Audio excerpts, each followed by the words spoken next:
Otros puntos reformados en Código Fiscal de la Federación, interesantes o importantes, bueno, un cambio en reconsideración administrativa. Recordemos, esta figura de la reconsideración administrativa es una figura que los contribuyentes tenían a su alcance o que tienen a su alcance cuando, pues derivado de un crédito fiscal que no se combatió, ¿sí? Pero que el contribuyente sabe que ese crédito fiscal es ilegal, que es injusto, o sea, que fue determinado bajo bases no correctas, pues tiene la alternativa, si en su momento no se defendió, a solicitar la reconsideración. Esto es que la misma autoridad revoque, anule esa resolución, ¿sí? Por eso se llama reconsideración, el que reconsidere ese crédito fiscal, o sea, que lo deje sin efectos. Sin embargo, esta reforma no es que desaparezca esta figura, sino que también hace una precisión. ¿Por qué? Fíjense, la precisión dice, con el fin de otorgar certeza jurídica sobre la correcta interpretación de la disposición en comentos, se propone, bueno, o más bien se reforma este artículo para precisar que las resoluciones a que se refiere dicho precepto legal son las determinantes de créditos fiscales, con lo que resultaría improcedente la solicitud de revisión administrativa de cualquier resolución de otro tipo. Esto se da porque los contribuyentes hacían uso de esta figura para diferentes fines que no fueran solamente resoluciones de créditos fiscales, ¿sí? Entonces, la autoridad, al darse cuenta de esto, es, ¿sabes qué? No, esta figura es solamente para créditos fiscales, para adeudos determinados, no para cualquier otra figura o resolución con otro tipo de afectaciones, ¿no? Como pudiera ser precisamente un tema de resolución de CFDIs falsos, una resolución de CFDIs con operaciones simuladas y demás. Entonces, se hace esta precisión. Se hace una adecuación al tema de las multas. Esto es para bien de los contribuyentes reciclo personas físicas. ¿Por qué? Porque así como existía una consideración en multas menores en el tema del régimen de incorporación fiscal, hablando específicamente de expedición de CFDIs, ¿sí? Aquí también recordemos que las multas de CFDIs suelen ser gravosas, ¿verdad? Sobre todo cuando te hacen, por ejemplo, una auditoría de CFDIs público en general y se determina irregularidades, pues te pueden fincar una multa que va de los 20,000 a los 112,000 pesos. Bueno, pues aquí, para este tipo de contribuyente reciclo persona física, la multa sería menor, la multa sería de 1,910 a 3,800 pesos. Esa adecuación es en pro de los contribuyentes y me parece correcto. Aquí también se hacen modificaciones a diversos términos o plazos de notificación. Esto para homologar los tiempos, ¿no? Esto, digamos que fue un repaso de plazos que dio la autoridad y realizó modificaciones para que todos los plazos propuestos de estas modificaciones, aquí vienen los artículos, pues ya estén de acuerdo o que estén homologados, que estén armonizados con las disposiciones fiscales. Esto es, lo que pasa es que había algunos procedimientos que en la práctica se pasaban los tiempos, o sea, el proceso decía 2, 3, 4, 5 días y la autoridad pues llevaba 15, 20 días. Entonces, precisamente por esto es que se hacen estas adecuaciones, cambios en plazos relacionados con embargo precautorio, plazos relacionados con el PAE, o congelamiento de cuentas bancarias, inmovilizaciones y dinero sustraído vía transferencias. Sí, si se dan cuenta, pues es relacionado a los procedimientos de cobro que lleva la autoridad. Otra de las presiones que se hace es que no solo las cuentas bancarias son fiscalizables, sino también las cuentas de depósito. O sea, cualquier cuenta donde haya depósitos por parte del contribuyente es fiscalizable. Yo lo veo como que va enfocado a la fiscalización de las cuentas dentro de las famosas fintech, ¿no? O sea, que en nuestro país, pues, recientemente o conforme pasa el tiempo van teniendo mayor fortaleza. Entonces, pues estas fintech, que se supone que tienen la obligación de emitir estos estados de cuenta, pero que no se consideran bancarios porque no forman, o sea, no es una institución bancaria, pero pues el Código Fiscal se adecua para que la autoridad pueda pedir tanto estados de cuenta bancarios como estados de cuenta que se entiende emitidos por estas instituciones que no sean bancarias. Reitero, como fintech, ¿no? Caso pudiera ser el tema de estados de cuenta de Mercado Libre, que creo que todavía no es considerado, todavía está en trámite para pedir el permiso bancario, pero todavía no está considerado como banco. Permisos, por ejemplo, para aplicaciones donde se hagan transacciones con criptomonedas, otro tipo de aplicaciones de inversiones que los contribuyentes a veces tienen, ¿no? Y que se considera como fintech. Entonces, ojo con este tema, porque muchas veces los contribuyentes decían, no, pues meto mi dinero ahí y no hay problema, no hay tema, pero pues la autoridad precisó o hizo estos cambios precisamente para poder aclarar que sí, que le tienes que entregar todos los estados de cuenta donde haya depósitos por el contribuyente. Ok, bien. También, pues, dentro de las reformas, la autoridad contempla a los notarios, ¿no? O sea, tener un poquito más de enfoque o un poquito más de ojo, tener la mira un poco más en los notarios, porque pues se indica que el SAT, mediante reglas de carácter general, podrá establecer el procedimiento para requerir al fedatario público que informe bajo protesta de decir verdad sobre la autenticidad de los documentos presentados por las personas físicas y morales en los trámites fiscales que soliciten. En dichas reglas establecerá el procedimiento para requerir al fedatario público que informe bajo protesta de decir verdad sobre la autenticidad de los documentos presentados.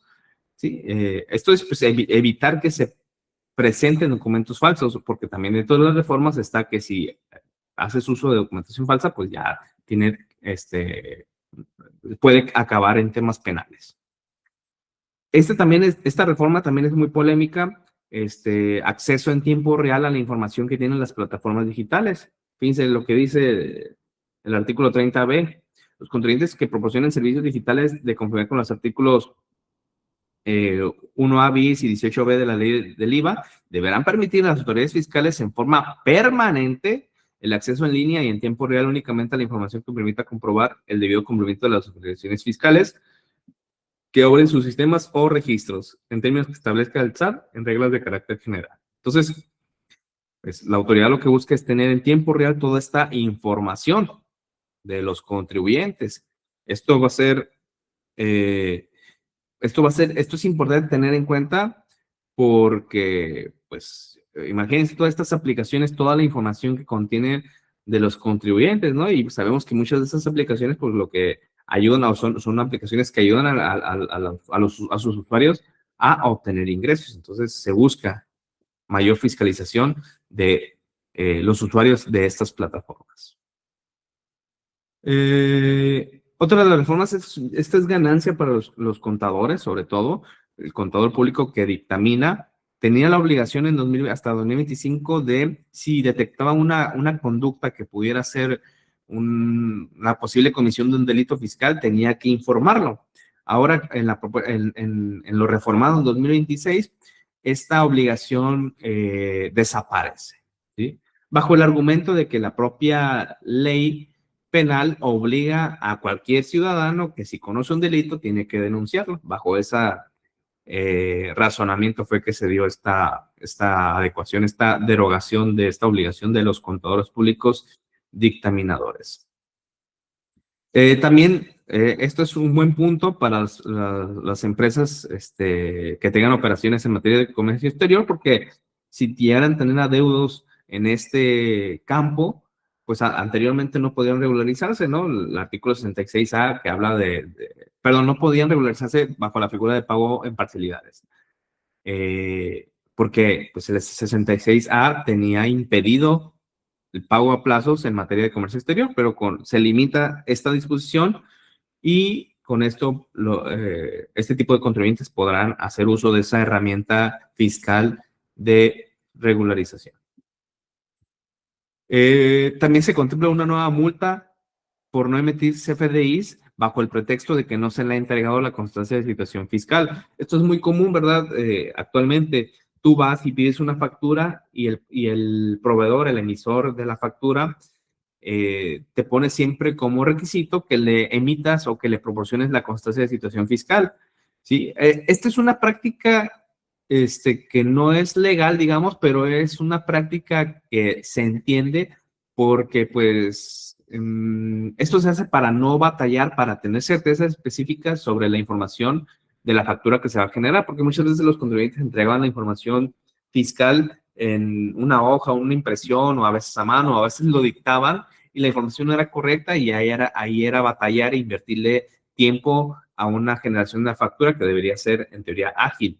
Entonces, muchos proveedores decían, ¿sabes qué? Tráeme la constancia, si no, no te emito factura.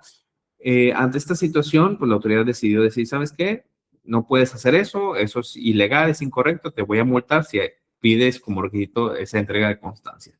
¿No? Entonces, aquí lo mejor, desde mi punto de vista, es ser práctico, más bien que haya mayor información, mayor retroalimentación con el cliente de que, oye, proporcióname los datos, hago la factura en ese momento y si no están bien los datos, te los pido y te pido como recomendación que me entregues la constancia para que no haya lugar a duda de la información que se tiene que facturar. ¿Vale? Pero bueno, es importante saber que va a haber multas o te pueden multar si estás en este supuesto. En las propuestas, dentro de la propuesta que quedó eliminada, ¿sí? Que no pasó el filtro del Poder Legislativo, fue una adición al artículo 124, ¿sí? Este es digamos, un tema técnico, ya hablando de medios de defensa, pero básicamente lo que quería eliminarse era la posibilidad de irse a recurso de revocación por el desconocimiento del acto. Y que es una de las causas, es una causa pues no tan, bastante cotidiana, ¿no? Para los contribuyentes. Entonces, básicamente se quería eliminar esa posibilidad, o sea, se le quería restar opciones de defensa al contribuyente y pues eso no pasó. Y eso afortunadamente no pasó. Fíjense la gravedad de la situación, que el legislativo, a pesar de ser del mismo partido político que el ejecutivo, pues no prevaleció esa propuesta de reforma, lo cual pues es bastante bueno. Se le dice adiós. Esto también es muy importante hablando de medios de defensa, esta reforma, ya que nos habla se extingue ese beneficio que había respecto a la exención de garantizar el interés fiscal en recurso de revocación. Pero cuando tú interponías un recurso de revocación contra una resolución que te afectaba y que incluía pues el pago de determinados impuestos, un crédito fiscal, por así decirlo, por decir un ejemplo, pues uno de los beneficios de irse por recurso de revocación es que no tenías la obligación de garantizar, o sea que si el crédito fiscal era de 10 millones, yéndose a recurso de revocación, pues podías no garantizar en lo que se resolvía ese recurso. Pero eso sí se eliminó, esa exención. Entonces, prácticamente en cualquier medio de defensa, hablando de temas, vamos a ponerlo así, en temas con el SAT, vas a tener que garantizar. En temas de IMSS e Infonavit, que no se le llama recurso de revocación, se le llama recurso de inconformidad, eso sigue exento. O sea, eso sí se puede ir a recurso de inconformidad y no estarás obligado a garantizar. ¿Sí? Entonces, pero con el SAT, sí. Con temas fiscales de impuestos federales, sí va a tener que hacer así. ¿Vale? Ok.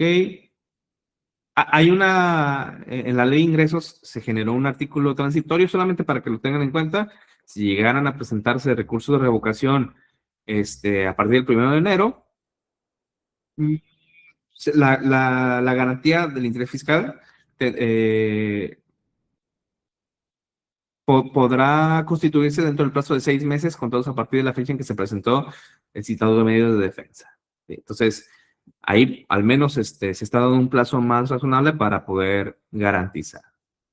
Dice, en caso de que el recurso de revocación sea resuelto antes del plazo de 6 meses a que se refiere el párrafo anterior, el contribuyente deberá garantizar dentro de los 10 días siguientes. Entonces, nada más es para tener en cuenta si llegaran a presentarse en esta situación de recurso de revocación. También se adecuaron las formas de garantizar, se modificó el orden y se agregó el tema de los billetes de depósito, que es una nueva figura que el actual gobierno está implementando, ¿sí? Y dentro de lo importante aquí es de que primero se tiene que agotar, fíjense, así queda, pero si tú quieres garantizar, por ejemplo, con la opción o la fracción 5, obligación solidaria, tú tienes que demostrar primero que no puedes o que no estás facultado, no tienes la capacidad para garantizar en las fracciones anteriores. Y entonces ya se le da un orden de prioridad, siendo siempre prioritario garantizar a través del billete de depósito. Y aquí tenemos un poco de información del billete de depósito, que no es otra cosa más que precisamente, pues ahora sí que dar el dinero, depositar el dinero en la cuenta bancaria dentro de la institución del Banco del Bienestar. O sea, ya tener una certeza que ese dinero está y que nada más está a la espera de ver si finalmente se le da la razón al contribuyente y se le devuelve el dinero o se le da la razón a la autoridad y se cobra ya de ahí con total certeza para la autoridad fiscal. Entonces, esto hay unas modificaciones importantes en temas de la forma de garantizar el interés fiscal. Como otras precisiones, bueno, dentro del artículo 17H bis, se elimina el tema de poder restringir el sello a los reciclos por no presentar declaración anual, porque pues sabemos que actualmente no están obligados, no presentan declaración anual a los reciclos personas físicas y se hace la adecuación pues, de la terminología de estados de cuenta.